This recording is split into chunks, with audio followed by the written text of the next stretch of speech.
Je voudrais situer le projet Magrenov dans le cadre de la coopération euro-méditerranéenne dans le domaine de la recherche et de l'innovation. Cette coopération euro-méditerranéenne, recherche et innovation, en fait, elle a démarré depuis une vingtaine d'années. Elle a été institutionnalisée il y a tout juste 20 ans lors de la conférence de Barcelone en 1995. Et sur ces 20 dernières années, on a eu énormément de projets de part et d'autre, pratiquement 1000 projets de recherche conjoints entre des équipes du nord de la Méditerranée et des équipes du sud de la Méditerranée autour de diverses problématiques, la santé, l'agriculture et bien évidemment l'énergie. Ce sont des projets intéressants, mais des projets essentiellement à caractère scientifique, avec peu d'application, peu de valorisation. Et en 2010-2011, les deux partenaires se sont dit il faudra qu'on aille de l'avant et que ces projets de recherche servent au développement économique. En fait, le principal reproche qu'on a fait à cette coopération Euromed scientifique, ça a été que la dimension innovation a été relativement faible et que ça n'a pas eu un grand impact sur le développement socio-économique des pays du sud de la Méditerranée. Dans ce contexte, alors il y a eu plusieurs discussions, réunions, et on a organisé en 2012 une importante conférence à Barcelone. Et à partir de cette conférence et conclusion de cette conférence, d'abord on a fait émerger ce concept d'espace euro-méditerranéen de l'innovation. Donc ça, c'est le cadre maintenant général de cette coopération, c'est la construction de l'EMIS et également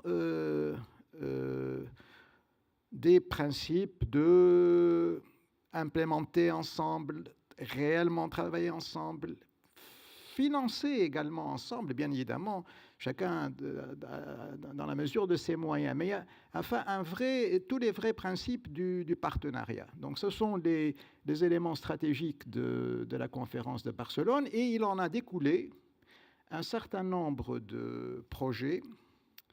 Juste après, donc en 2013, donc la Commission européenne a lancé des projets dédiés à la Méditerranée qu'on a appelés R2Y, donc de la recherche vers l'innovation. Et Magrenov l'équipe Magrenov, le projet Magrenov, et ce sont des projets extrêmement compétitifs, donc ça ne vient pas comme ça, donc il y a tout un processus. Donc le projet, le Magrenov, a été soumis et il a été évalué positivement et accepté et donc cofinancé. En même temps que Magrenov, il y a deux autres projets qui touchent l'énergie, c'est Etrera 2020 et Mare, ce sont deux projets complémentaires. Donc voilà le cadre général. Donc on veut maintenant, ensemble, construire l'espace euro-méditerranéen de l'innovation. Et Magrenov s'inscrit dans cette dynamique-là et il veut être un test-bed pour la construction de cet espace dans le domaine des énergies renouvelables. Donc c'est un début. Magrenov, en fait, c'est pour ça qu'après, on va voir qu'est-ce qui va se faire après Magrenov. Et Magrenov, nous, l'équipe de Magrenov, on se voit aussi partie prenante de tous les autres projets, de toutes les autres initiatives. Alors l'originalité, à mon sens, et c'est là où on voit son intérêt, c'est qu'il est basé sur le triangle de la connaissance. Donc le proposal est basé sur un aspect éducation, un aspect recherche et infrastructure de recherche, et un aspect création d'entreprises. Chaque workshop, pour chaque white paper, on a identifié la situation qui prévaut, les challenges et un certain nombre de recommandations. Et des recommandations, bien évidemment, d'ordre plutôt politique. Par exemple, si on prend le cas de la partie éducation. Bon. Le dialogue entre les pays du sud de la Méditerranée et le nord, jusqu'au jour d'aujourd'hui, était focalisé essentiellement sur la recherche.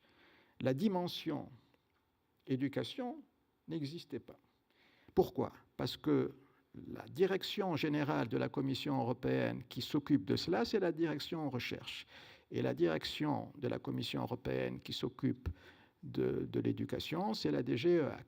Donc, on s'est dit, il faut, si on veut construire l'espace méditerranéen, il faut qu'il y ait une intégration.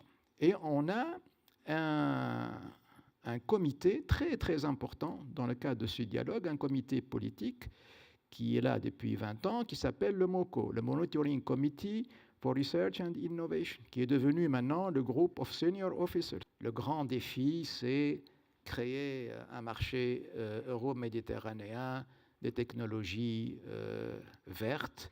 Notre objectif à nous, dans le cadre de ce petit projet par rapport aux grands enjeux, c'est de faire de telle sorte que dans un domaine qui est extrêmement important, et ça a été dit, ça a été rappelé, on puisse apporter notre contribution. Et il n'y a pas d'alternative. Il y a un avenir partagé, un avenir conjoint. Je sais que c'est extrêmement compliqué, mais il faut qu'il y ait des deux côtés une volonté politique et que, aussi bien au niveau sud-sud, qu'au niveau aussi du Nord, entre les pays du Nord, mais entre nous aussi au niveau du Sud, on fasse beaucoup mieux que ce qu'on a fait jusqu'à présent.